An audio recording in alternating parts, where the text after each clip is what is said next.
खबर में खुश आमदीद। मैं हूँ आपका होस्ट सईद काजी। नाज़रीन, पहले कुछ रन डाउन और फिर इंतहाई मुअज़्ज़ज़ शख्सियत, हमारे जहांदीदा बैनुल-अक़वामी अमूर पर गहरी निगाह रखने वाले, उनसे बात करेंगे। पहले कुछ रन डाउन। ट्रंप ने क्या न्यूक्लियर जंग रुकवाई है? ये एक प्रोपेगेंडा हो रहा है, जबकि मेरे ख्याल में हमने जो एक रवायती वारफेयर है उसमें भी अपनी सुपीरियरिटी दिखा दी है। तो क्या ये अब फेस सेविंग के लिए ये कहानी घड़ी जा रही है? इस पर बात करेंगे। इसके साथ साथ एक दो स्टोरीज और भी हैं। उस पर ख़ास तौर पर आज एक न्यूयॉर्क टाइम्स में स्टोरी छपी है, डेट लाइन यरूशलेम है, जिसमें उन्होंने बताया है कि मोदी और नेतन्याहू के इख्तलाफात हो चुके हैं ईरान के मसले पे, और हौसियों के साथ एक मुआहिदा किया है अमेरिका ने। यह भी बड़ी एक आज सनसनीखेज खबर है, इस पर बात करेंगे। और इंडिया और पाकिस्तान के मामलात भी देखेंगे। मोदी ने सिंतास मुआहिदा बहाल न किया तो हमारे पास क्या ऑप्शन है, और शायद उसे अब करना ही पड़े, क्योंकि अब तो वो कश्मीर को भी टेबल पर ले आया है। ऑपरेशन सिंदूर न्यू नॉर्मल बनाने की ख्वाहिश कितनी ख़तरनाक है। ये पास किया है, ये न्यू नॉर्मल है, गोया जंग होती रहेगी। अब ये ज़ख्म चाटने की बात है या क्या मामला? और चीनी टेक्नोलॉजी के सामने मगरबी टेक्नोलॉजी क्यों नाकाम हो रही है? मेरे साथ इस वक्त मौजूद हैं अब्दुल बासित साहब, किसी तारफ़ के मोहताज नहीं है, एक जो दुनिया की सफारतकारी के दश्त में एक लंबा तजर्बा रखते हैं। बहुत शुक्रिया अब्दुल बासित साहब, आपने हमें वक्त दिया। अब्दुल बासित साहब, पहले ये दो बड़ी अहम खबरें हैं, मगर मैं पहले इंडिया के मसले पर आपसे पूछना चाहता हूँ कि अब ये कोई राज नहीं रहा, ये मुख्तलिफ आलमी अखबारों में छप चुका है कि ये जो सीज़ फायर है on the request and the pressure जो बाद में बिल्ड किया अमेरिका ने, सऊदी अरब ने, यूएई ने, तो हाँ उस पर हुई। मगर अब वो कहते हैं जी ये न्यू नॉर्मल है और ये पाज है, और जो उनकी जो सहाफ़त है, जिस किस्म की मैं कोई उस पर वैल्यू जजमेंट नहीं देना चाहता कि what is the quality of their journalism, you must have seen that. कैसे देखते हैं आपको इसको? क्या दिस इज़ फेस सेविंग और दे आर सीरियस कि भाई कोई अटैम्प्ट और करेंगे? जनाब बासित साहब।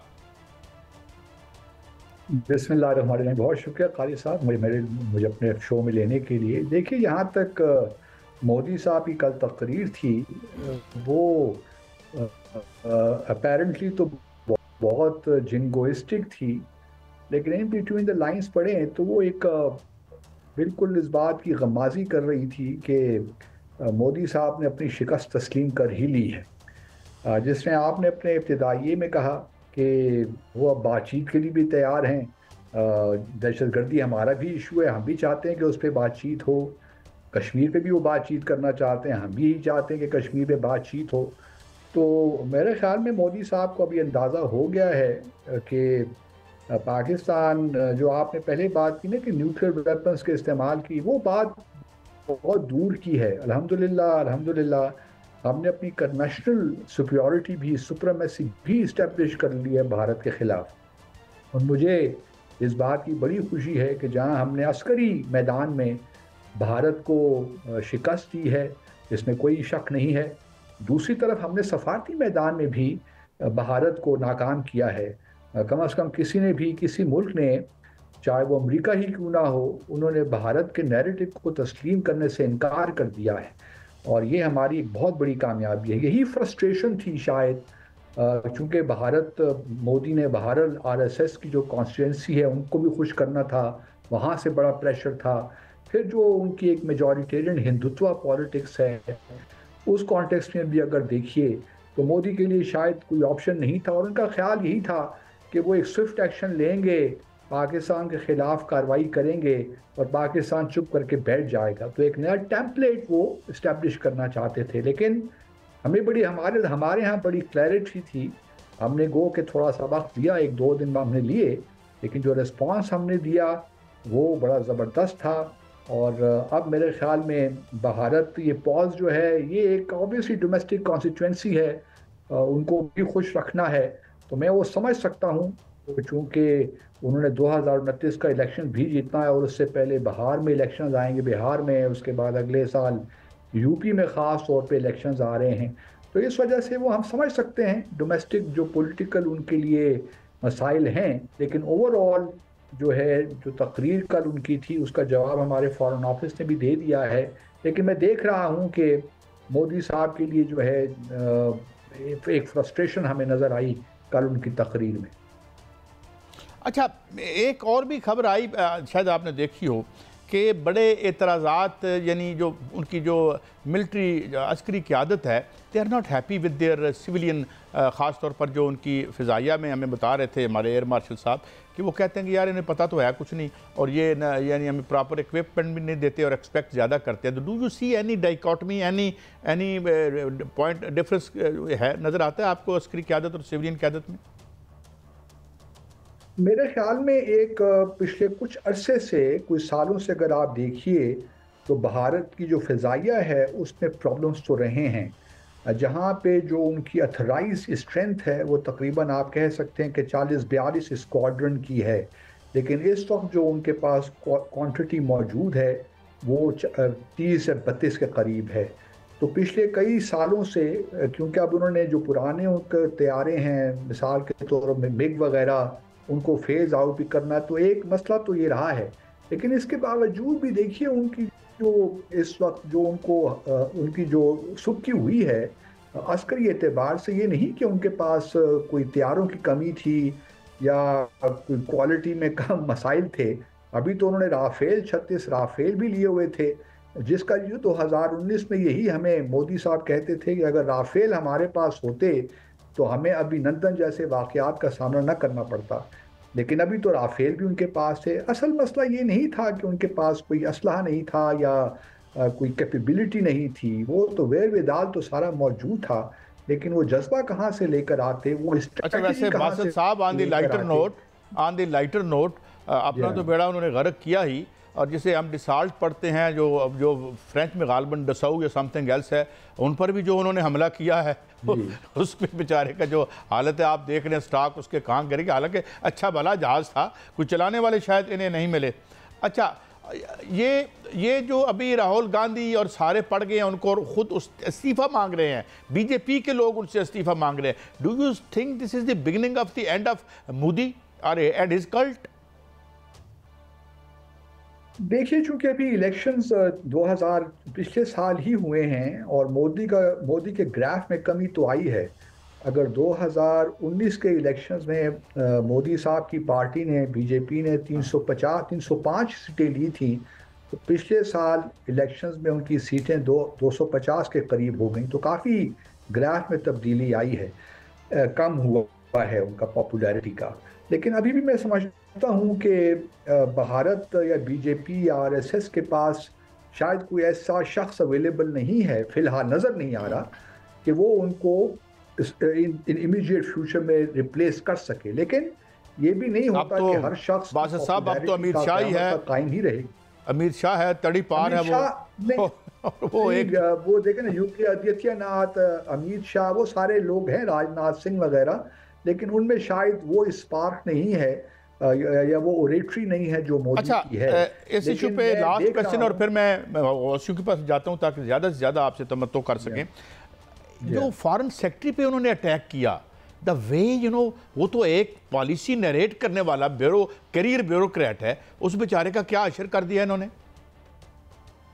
वही देखिए, जब फ्रस्ट्रेशन होती है ना, तो और फिर चूंकि हिंदुत्व का ये मिजाज भी है, एकदम फौरन रिएक्ट करना बगैर सोचे समझे और फिर एक्सट्रीम तक चले जाना, ये हिंदुत्व का पुराना एक मिजाज है, तो इसको हमें समझना चाहिए। तो उन्होंने अपने ही फॉरेन सेक्रेटरी की ट्रोलिंग शुरू कर दी। मेरा ख्याल में वो तो अपना काम कर रहे थे, जो उनको वहाँ पॉलिटिकल गाइडेंस मिल रही थी, इंस्ट्रक्शन मिल रही थी। और ये भी याद रहे कि जयशंकर भी जो हैं, जो उनके फॉरेन मिनिस्टर हैं, वो भी हिंदुत्व की बहुत जो फिलॉसफी है या आइडियोलॉजी है उसके साथ कंप्लीटली ही is ready to that. That's why उनको पिक किया गया। जब भी चाइना गए थे मोदी साहब एज चीफ मिनिस्टर, तो वहाँ उस वक्त ये सफ़ीर हुआ करते थे, तो वहाँ से उनको उनके इक्वेशन बनी, उनको पिक किया। वैसे बासित साहब, मैं माफ़ी चाहता हूँ, मैं आगे बढ़ना चाहता हूँ, मगर मैं ज़रूर इसको मैं ज़रा वाइंड अप करूँ। हमें लोग इधर फंडा या हमेशा सेकुलर जो है पार्टीज पावर में आती हैं, चाहे मुस्लिम लीग नून हो, यहाँ पर कभी हमने नहीं देखा कि एक्सट्रीम राइट विंग पार्टी एक आध सूबे में आई थी, वो भी शायद मुशर्रफ साहब की मेहरबानी से आई हो। Whereas look at them, what kind of people have been imposed by their own establishment and even their bourgeoisie जो है बैंक रोल करती है उनको, ये अदानी हो गया। बहरहाल मैं दूसरी तरफ आता हूँ, मेरे हाथ में ये एक न्यूयॉर्क टाइम्स का एक एडिशन है और इसमें डेट लाइन यरूशलेम है और इसके जो Safia Michael D she report कर रहे हैं। ये बड़ी अजीब बात है। इसमें उन्होंने कहा जी कि ये तो एक झगड़ा हो गया है ईरान के मसले पे, इसमें ट्रंप में और नेतान्याहू में, क्योंकि ट्रंप ने कहा कि भाई मैं हमला नहीं करूंगा, मैं बात करूंगा। बट मोर इंटरेस्टिंगली उसने होती से एक वायदा या एक अंडरस्टैंडिंग की है कि भाई खुदारा हमारे जो जहाज़ हैं ये जो इन पे तुम ये अपने बम ना मारो, हम तुम पे हमला नहीं करेंगे। तो ये क्या डाइकॉटमी है? क्या ये जो नए मिसाइल्स आए हैं वारफेयर में, जिन्होंने पूरी सिक्योरिटी एनवायरनमेंट तब्दील कर दी है, जंग का कैरेक्टर तब्दील कर दिया है, is this brought Trump to the position where he is now ready to talk to Iran and Houthis? जनाब बासत साहब, देखिए ईरान के साथ तो पहले भी 4 राउंड्स तो ऑलरेडी ओमान और रोम में हो चुके हैं और वहाँ पे तो बातचीत हो रही है और बिन नेतन्याहू की तो ये ख्वाहिश है कि वो किसी तरीके से इसको सारे मामले को सबोताज करे। लेकिन ट्रंप चूंकि हम उनकी जानते हैं, उनकी तबीयत को जानते हैं कि वो चाहते हैं कि कोई अपनी लेगेसी, क्योंकि उनका यही लास्ट टर्म है और वो चाहते हैं कि अपनी लेगेसी ऐसी कायम करके जाएं जिसमें एक लिहाज से एक पीस हो, कुछ थोड़ा बहुत। वो नोबेल पीस प्राइज़ की जानिब भी देख रहे हैं, तो क्योंकि वो कॉन्फ्लिक्ट या वॉर वगैरह नहीं चाहते अपने इस सारे अरसे में। तो मुझे तो नज़र आ रहा है कि जहाँ ईरान, अभी देखिए ना सऊदी अरब पहुँच गए हैं, पहला जो उनका विज़िट है वो ही सऊदी अरब है, इसराइल नहीं है। तो उनका एक माइंडसेट बताता है कि वो अपनी इकॉनमी को ठीक करना चाहते हैं, इसलिए वो सऊदी अरब भी गए हैं, अभी यूएई और कतर भी जाएंगे। तो मुझे लगता है कि कहीं ना कहीं हमारे लिए भी फ़ायदा मंद होगा, क्योंकि आपको याद होगा कि ट्रंप ने साहब ने जो ट्वीट किया उसमें कश्मीर का भी जिक्र किया, तो भारत के भी थोड़ा कान से खड़े हो गए हैं इस वक्त। लेकिन यह है कि ट्रंप का जो मिजाज है और जो वो एक कुछ आउट ऑफ द बॉक्स चीज़ें करना चाहते हैं, उसमें हम जैसे ममालिक के लिए, ईरान के लिए भी कुछ स्पेस हमें मिल जाती है ताकि हम चीज़ों को उनके दौरे हुकूमत में ठीक कर सकें। अच्छा बासत साहब, एक और बड़ी इंपॉर्टेंट डेवलपमेंट हुई है पिछले दिनों में, जब ये एनिवर्सरी थी सोवियत यूनियन की जंग की, जिसमें फतह हुई और हिटलर के ख़िलाफ़ 23 मुल्क वहाँ पर थे, मौजूद थे। और कहा से जा रहा है, इंटरप्रेट ऐसे किया जा रहा है कि लोगों की और मुल्कों की ख्वाहिश है कि वेस्टर्न हेजेमनी जो है उससे हम निकलें, और ये जो नया पावरफुल ब्लॉक इमर्ज कर रहा है led by China and Russia, अब इस तरफ दुनिया देख रही है। How much credibility you lend to this theory sir? देखिए अब ये हम, देयर इज नो डाउट कि एक यूनिपोलैरिटी का वक्त था जब सोवियत यूनियन कोलैप्स हुआ, और उसके बाद एक फेज था जबकि US used to call the shots. लेकिन अब वो फेज खत्म हो गया है। अब no matter how preponderant US is, लेकिन वो अकेला दुनिया के मामलात को रन नहीं कर सकता। बहुत से पोल्स इस्टेब्लिश हो रहे हैं और इस दौरान हम देख रहे हैं कि यूरोप और अमेरिका के दरमियान भी बहुत से प्रॉब्लम्स क्रिएट हो गए यूक्रेन जंग की वजह से।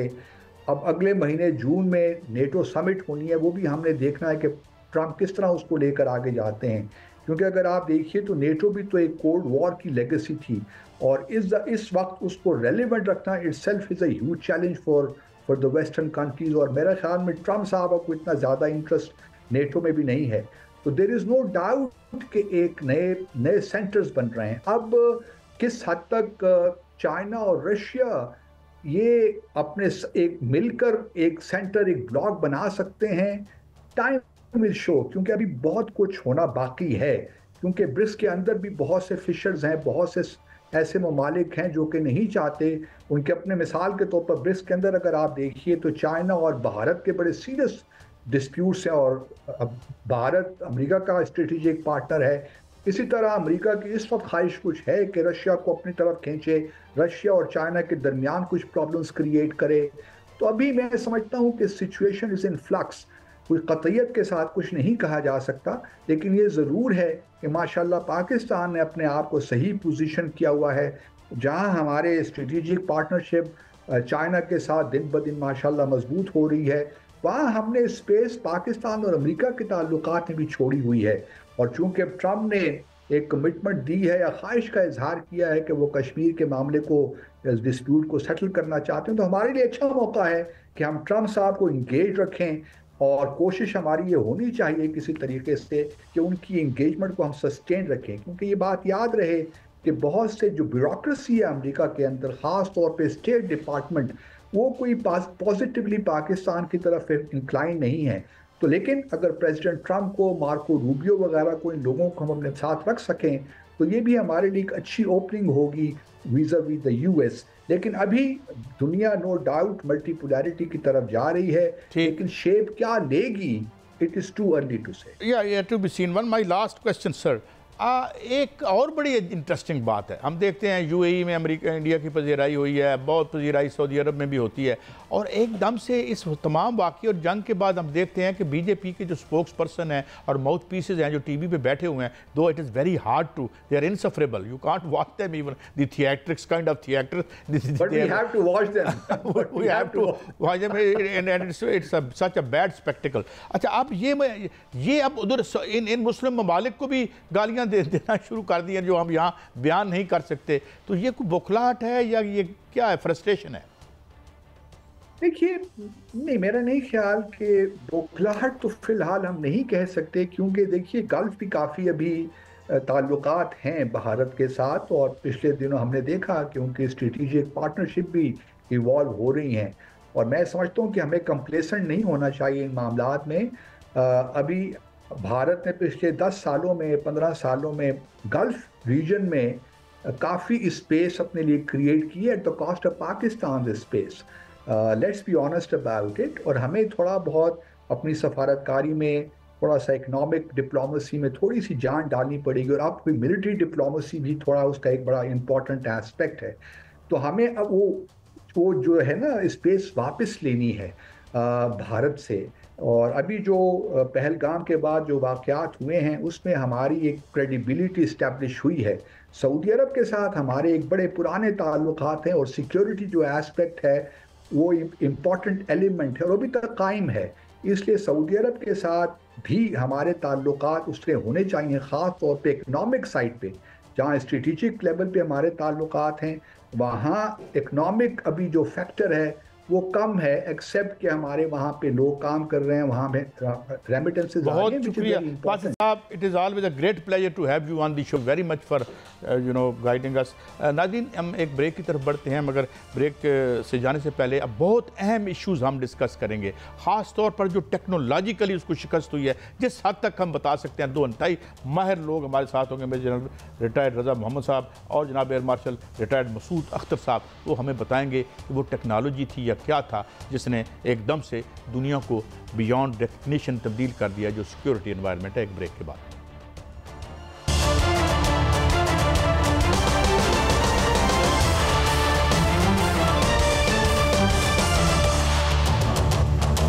Welcome back.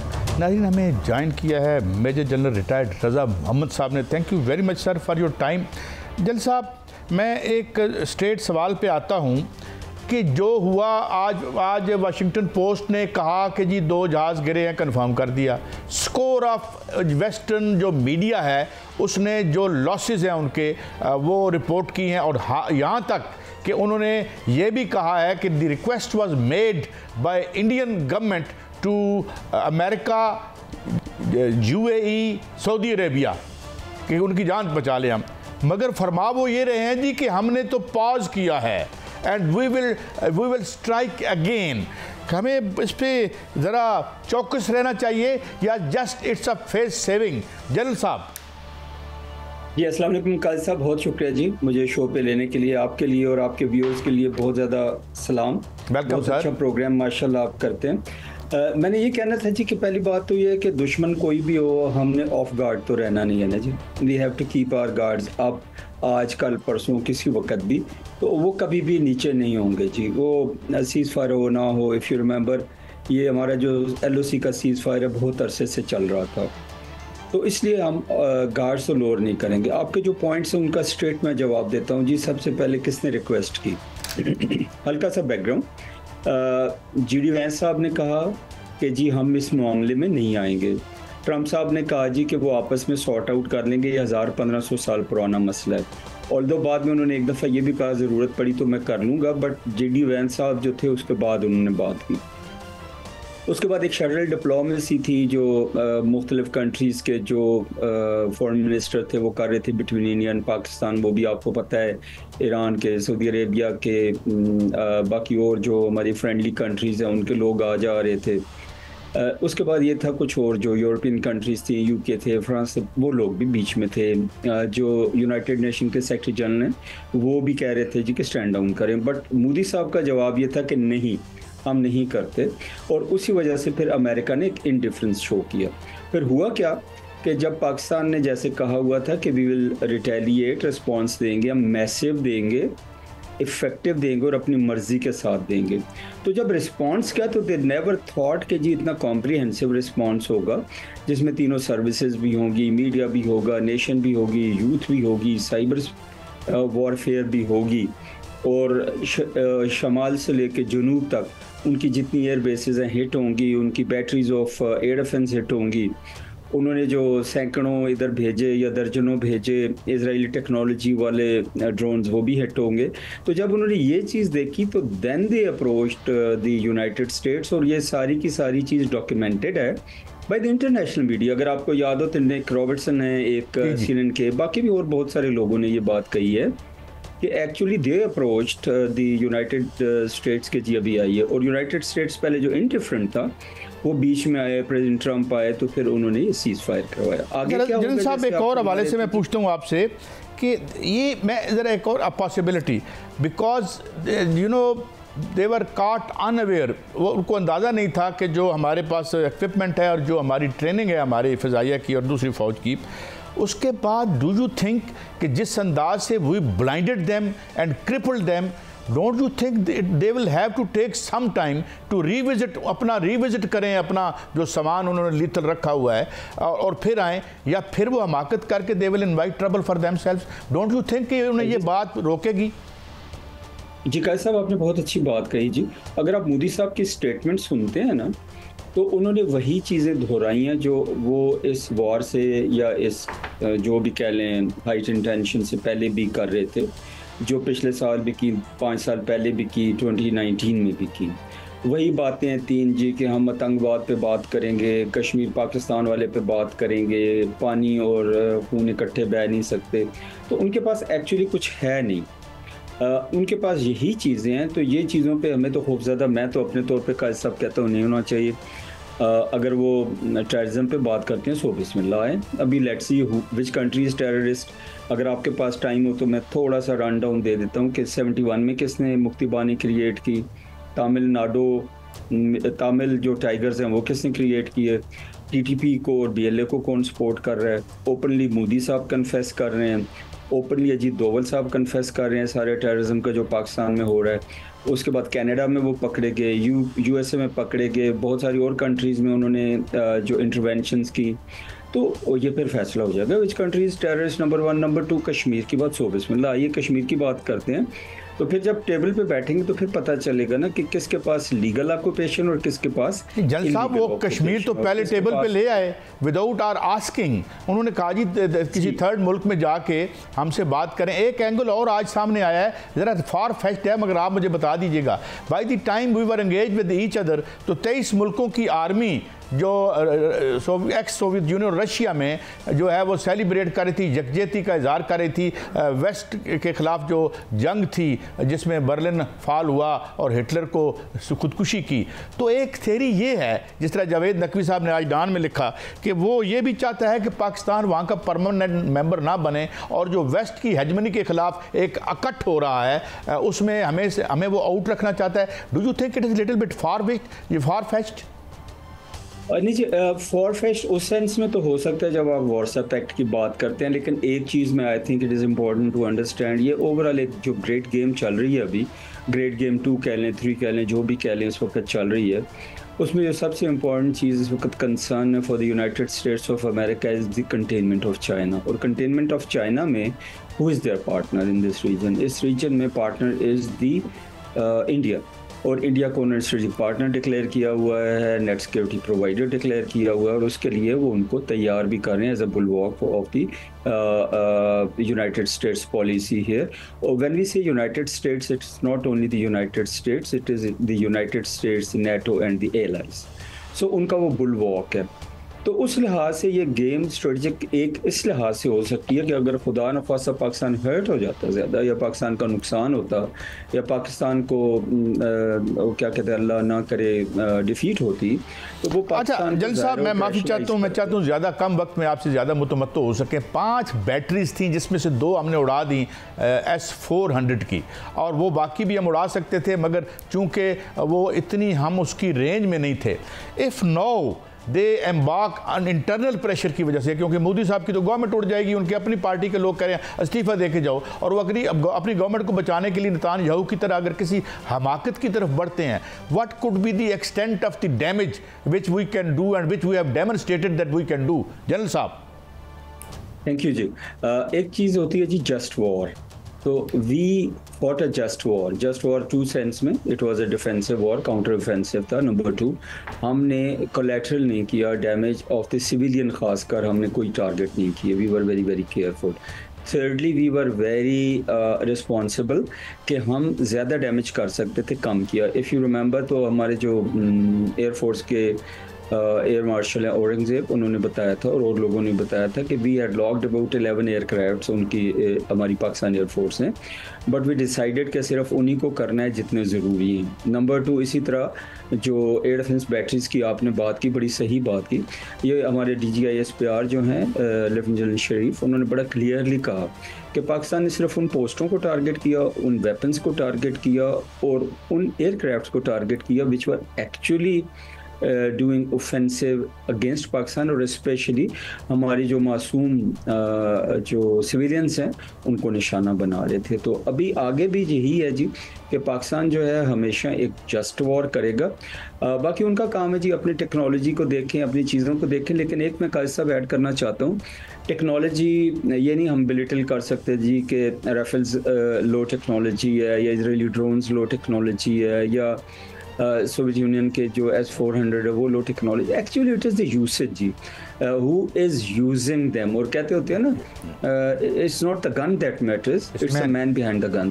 तो अल्लाह का शुक्र है कि हमारी जो फोर्सेज हैं, हमारे जो लोग हैं, they are much better combat worthiness में, कॉम्बैट की एक्सपीरियंस है उनको, सुपीरियर है ट्रेनिंग में, सुपीरियर है, अल्लाह ने माइंड। अच्छा जल साहब, एक और बात, I think the thing that फ्लैबरगास्टेड them, जो उनको भौंचका रह गए, वो जो हमने उनको जैम कर दिया, मतलब उनको समझ नहीं आ रहा था। और कल खुर्शीद कसूरी साहब थे, साबिक वजीर खारजा, और लोग भी जनरल थे हमारे साथ, वो कह रहे थे कि दिस वाज समथिंग जो उनको ऑफ गार्ड हुआ, और वो बिल्कुल they were on their knees. They never expected it। और एक और चीज़ का हिस्सा मैं अर्ज़ करता चलूँ कि सारा कुछ पाकिस्तान ने अभी तक जो है ना ज़ाहिर नहीं किया। There is a lot up in the sleeves, सारे कार्ड शो नहीं किए पाकिस्तान ने। पाकिस्तान का जो अल-फतेह था वो भी AI के साथ था, और it was like a live thing. तो ये अपने आप को छुपा भी सकता है, चेंज भी कर सकता है, जैम भी कर सकता है, और अपना कोर्स भी बदल सकता है, दोबारा अपने कोर्स पे वापस भी आ सकता है। तो अल्हम्दुलिल्लाह पाकिस्तान की जो टेक्नोलॉजी है, जनरल साहब, इज इट हाइपरसोनिक? मैं एक चीज़ अर्ज़ करता चलूँ काज़ी साहब कि जो बहुत सारे वेपन सिस्टम्स हैं उनके बारे में पूरी डिटेल्स हमें पता नहीं होती है, ना ही बताई जाती है। बट एक जगह मैंने पढ़ा ज़रूर है कि 5 मैक तक जा सकता है, और अगर कोई चीज़ 5 मैक तक जा सकती है, that means it is hypersonic.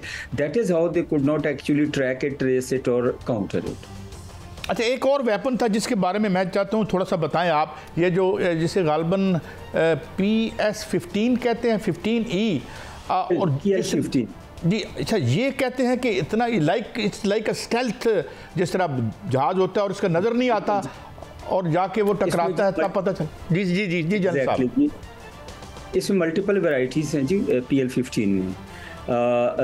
जो इसमें कुछ ऐसे भी हैं आ जाता है, जब उसको फायर करते हैं फिर फिन्स खुलते हैं।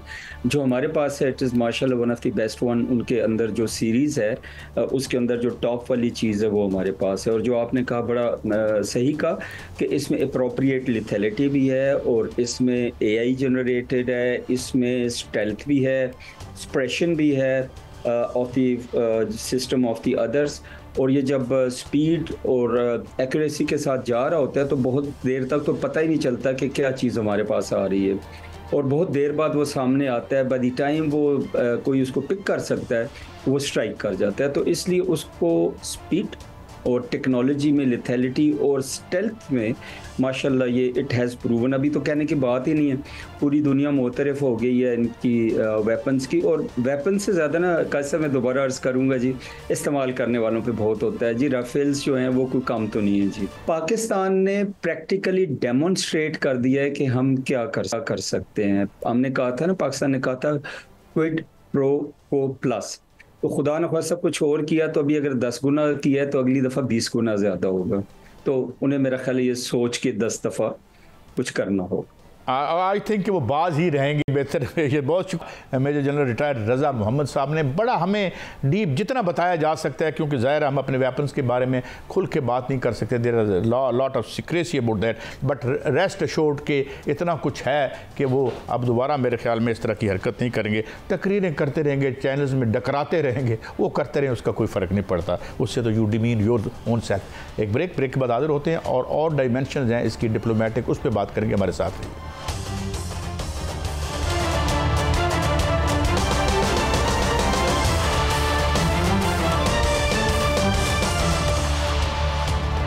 वेलकम बैक नाज़रीन। हमें मुमताज़ दिफाई तजिया निगार जनाब air marshal retired Masood Akhtar साहब ने ज्वाइन किया है। Thank you very much for your time Masood Akhtar साहब। सर मैं स्ट्रेट आऊँगा कि ये जो हुआ बहुत कुछ, अब तो हम उसकी जो तफसील देख रहे हैं, ये GS-10 जो है और जो राफेल के दरमियान जो एक हुआ एक टकराव, तो जनरल साहब ये कह रहे हैं कि अब ना सिर्फ उसके स्टॉक गिर रहे हैं बल्कि ये जो चाइनीज़ टेक्नोलॉजी है ये एकदम ऊपर आ गई है और पूरे मुल्क, दूसरे मुल्क जो हैं, एक तरफ कतर, ये लोग हमारी तरफ आ रहे हैं जी, हमारी फ़िज़ाइया की तरबियत करें। तो has it change the kind of ये जो सिक्योरिटी का बैलेंस था और एनवायरनमेंट को तब्दील कर दिया है जनाब एयर मार्शल साहब?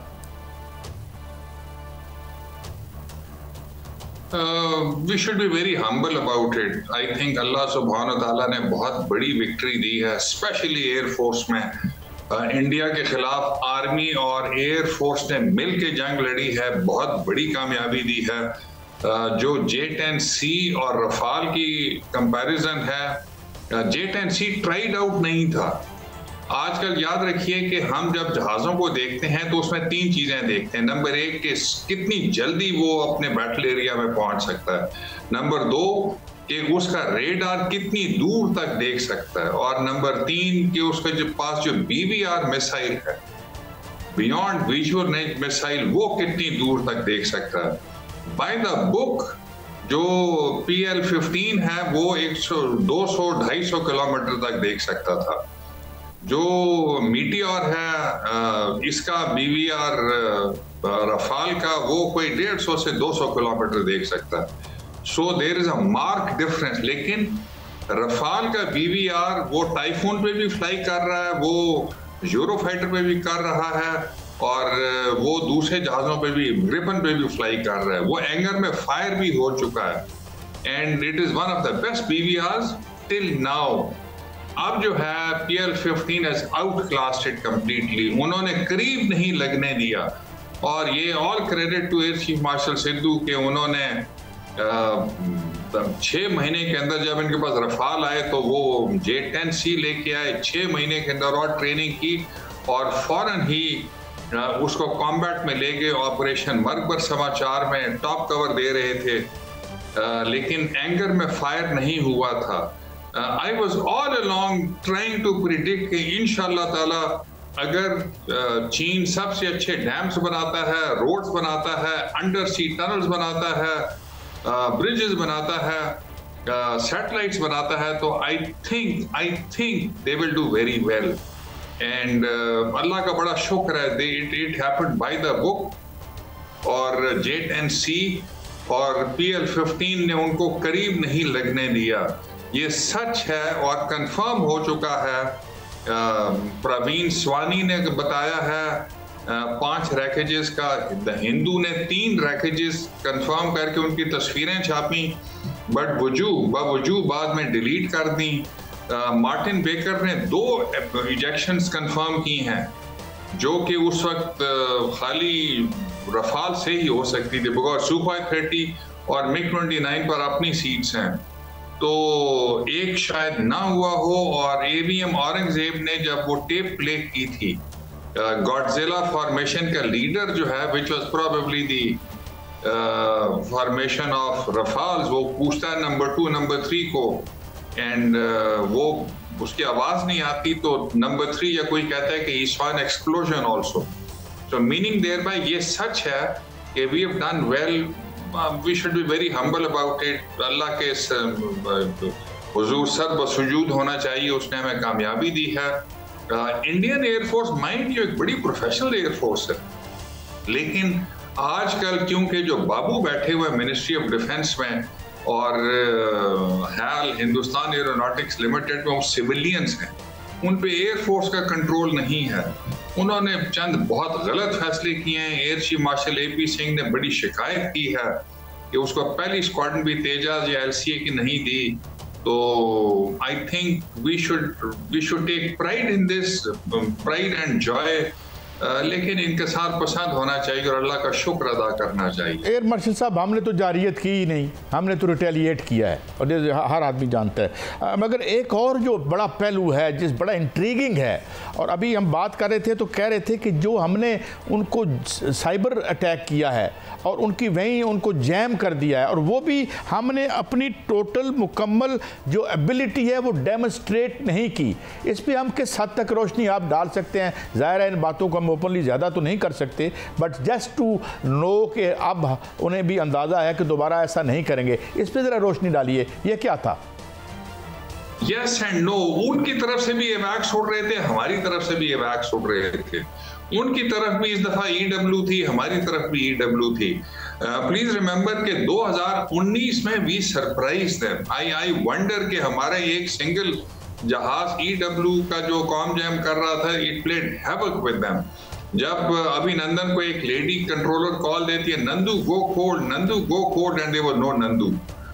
जो उनके Mirage 2000 fully armed to the teeth, Sukhoi 30, MiG-29 and they scrambled 6 more probably MiG-21s.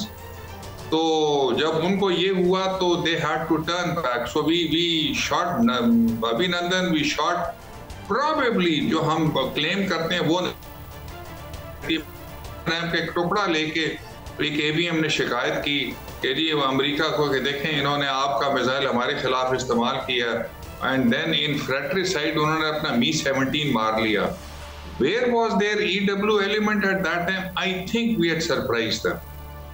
इस दफा वो पूरी तरह तैयारी करके आए थे।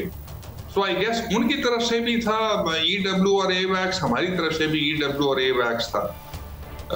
लेकिन I think we had the better of them. और so we've done well. I don't know exactly कि क्या हुआ है, but I think in the end technology, niche technology जो सिद्धू साहब लेके आए थे, that won the day along with very hard training। और मैं बार बार चैनल्स पे कह रहा था before the combat कि सिद्धू साहब का मैसेज है we have trained very hard, we are going to hit very hard। और ये सिद्धू साहब वो कह रहे थे कि मैं अपने बच्चों को कॉम्बैट भी करवा रहा था और S-400 से भी बचा रहा था, जो करीबी उधमपुर या आदमपुर एयरफील्ड पर लगा हुआ था। And I am surprised कि S-400 why it could not take even a single shot on a single aeroplane. This is all credit goes to the Pakistan Air Force, its leadership, but especially to the Chief of Air Staff.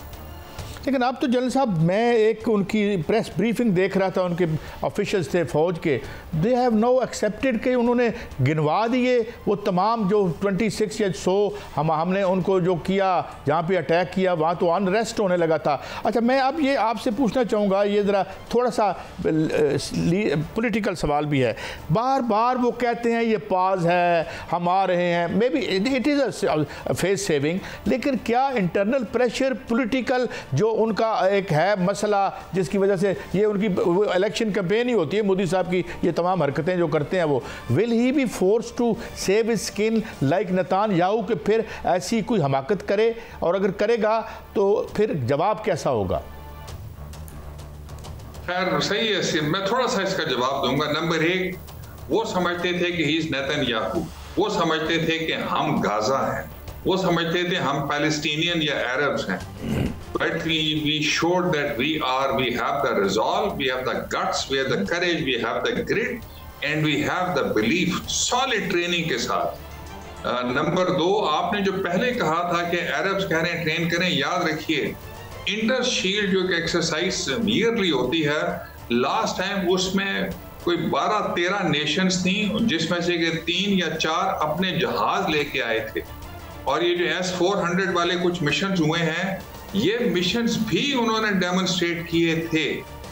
तो I think, और इस दफा 40 के करीब applicants हैं कि जी please हमें भी बुलाएं और हम भी ये देखना चाहते हैं। So we have trained very very hard. जो हमारे चीफ्स और हमारे ओसी कॉम्बैट कमांडर स्कूल से, specially I will name air marshal Najeeb, जो कि बहुत पुराने हैं, मुझसे बहुत 10 कोर्सेज सीनियर हैं, 6 साल सीनियर हैं, उन्होंने, और उसके बाद चीफ्स ने, एयर चीफ मार्शल सुहेल अमान ने फिर फर्दर उसको डेवलप किया, air combat centre of excellence बनाया, मुजाहिद अनवर ने उस चीज़ को इस्तेमाल किया। इस चीफ ने आके कहा कि देखो आपको दोबारा से स्विफ्ट रिटॉर्ट वाला सिनेरियो शायद नहीं मिलेगा, so train very very hard. और मुझे बड़ी खुशी है, इस दफा टोटली डिफरेंट सिनेरियो मिला।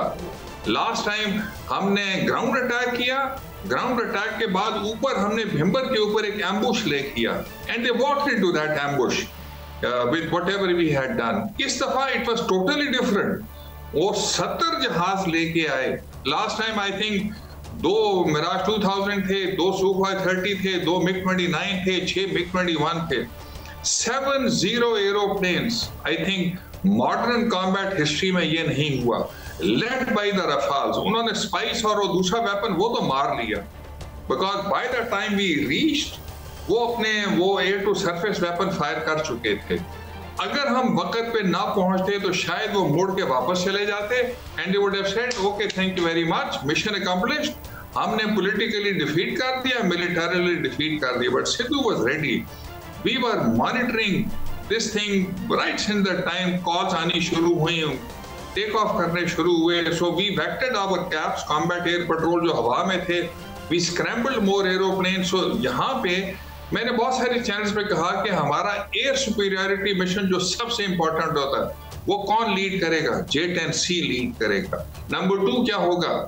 ब्लॉक 3 होगा, बिकॉज उसमें भी ईसा फेयर रेडार लगा हुआ है, PL-15 लगा हुआ है। नंबर 3 कौन होगा? F-16 होगा। तो आपने देखा कि यहाँ पे J-10C और F-16 थे। साउथ में शायद मुझे इल्म नहीं है, वो पुल बैक कर ली उन्होंने, बिकॉज उन्होंने कहा सबसे बड़ा कॉम्बैट नॉर्थ में होगा, बिकॉज साउथ में अगर जहाज गिरते उधर भी मारना था हमने उनको, मैं हम्बली कह रहा हूँ। तो उन्होंने वो रैकेट गिरने थे अक्रॉस द इंटरनेशनल बॉर्डर, उसकी इम्प्लीकेशन टोटली डिफरेंट है।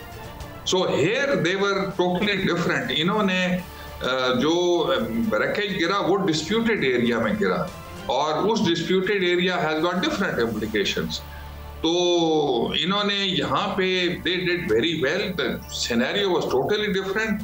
70 जहाज, 5 फाइटर स्क्वाड्रन्स थे उनके, और मैं हमेशा कहता था कि ये जंग 24, 48, 72 प्लस में भी 24 घंटे की वही हुआ, because we are 2 nuclear neighbours. और अगर हम escalation ladder out of control करें, और जब हमने न्यूक्लियर कमांड अथॉरिटी का सिंबॉलिक इजलास किया, I think it had effect because American उसको लैडर बाई लैडर जो है ना, उसको रंग बाई रंग उसको मॉनिटर कर रहे थे, नॉच बाई नॉच के क्या हो रहा है। जल साहब, it was a great pleasure, but I would say that we have very humbly gave them a bloody knows.